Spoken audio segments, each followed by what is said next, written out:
So ఈ struggle మీకు week అనిపిస్తుందా? సో అదే మీ బిగ్గెస్ట్ స్ట్రెంత్ అవ్వచ్చు.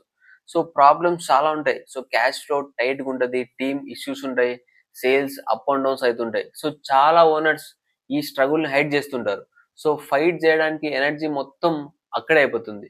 సో దీనికి మెయిన్ రీజన్ ప్రాబ్లమ్ స్ట్రగుల్ కాదు. సో ప్రాబ్లమ్ ఏంటంటే స్ట్రగుల్ నుండి లెసన్స్ ఏం నేర్చుకోకపోవడం. సో పెయిన్‌ని అవాయిడ్ చేస్తే అదే రిపీట్ అవుద్ది. అదే పెయిన్‌ని అనాలిసిస్ చేస్తే అదే పవర్ అవుతుంది. సో అందుకోసం దీనికోసం ఒక 3 ఫ్రేమ్‌వర్క్స్ చెప్తా. So number 1 name the struggle. So క్లియర్‌గా నేమ్ చేయండి. సో క్యాష్ ఫ్లో ఇష్యూనా? లేకపోతే ప్రాసెస్ ఇష్యూనా? లేకపోతే స్కిల్ ఇష్యూనా అని చెప్పేసి.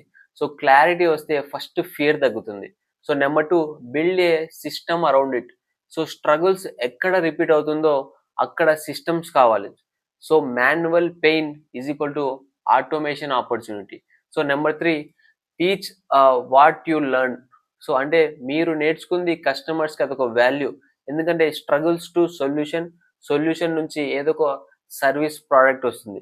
సో ఈ ఈ mindset so strong business success నుండి కాదు. సో స్ట్రగుల్స్ నుండి బిల్డ్ అవుతాయి. సో మీరు ఫేస్ చేసిన బిగ్గెస్ట్ స్ట్రగుల్ ఏంటి? చెప్పండి. Thank you so much.